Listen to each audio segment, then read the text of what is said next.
திருச்சி பொன்மலை மாச்சி ராணுவ காலனியில் இருந்து வேளாங்கண்ணிக்கு 33வது ஆண்டாக தேர்பவனியோடு பாத யாத்திரையாக சென்ற பக்தர்கள்.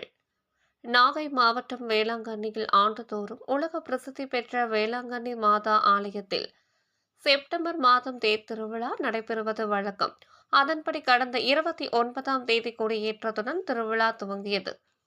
அந்த நாள் முதல் தேர்பவனி நடைபெறும் நாளான வருகின்ற 7ஆம் தேதி முதல் பல்வேறு மாநிலங்களில் இருந்தும் பக்தர்கள் வேளாங்கண்ணி ஆலயத்திற்கு பாத யாத்திரையாக சென்று வழிபடுவது வழக்கம்.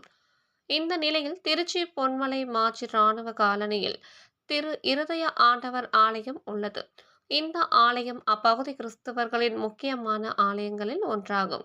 இந்த ஆலயத்தில் நேற்று இரவு அப்பகுதியில் வசிக்கும் மக்கள் 33வது ஆண்டாக பாத யாத்திரை செல்வதற்கான சிறப்பு திருப்பலி ஆலயத்தில் நடைபெற்றது. திருப்பலியை அருட்தந்தை பெஞ்சமின் ராஜ் நடத்தி வைத்தார்.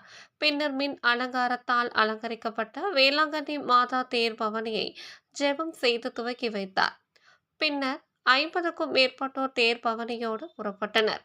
தேர் பவனி செல்லும் போது வழி நெடுகிலும் பொதுமக்கள் வேளாங்கண்ணி மாதாவை வழிபட்டு சென்றனர்.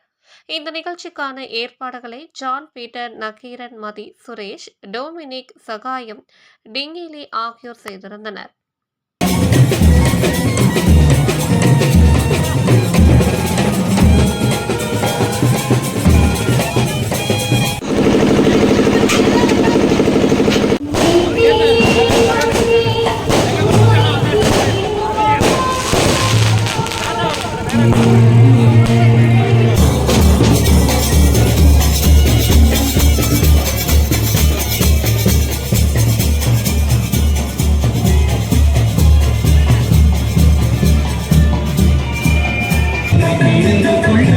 இந்த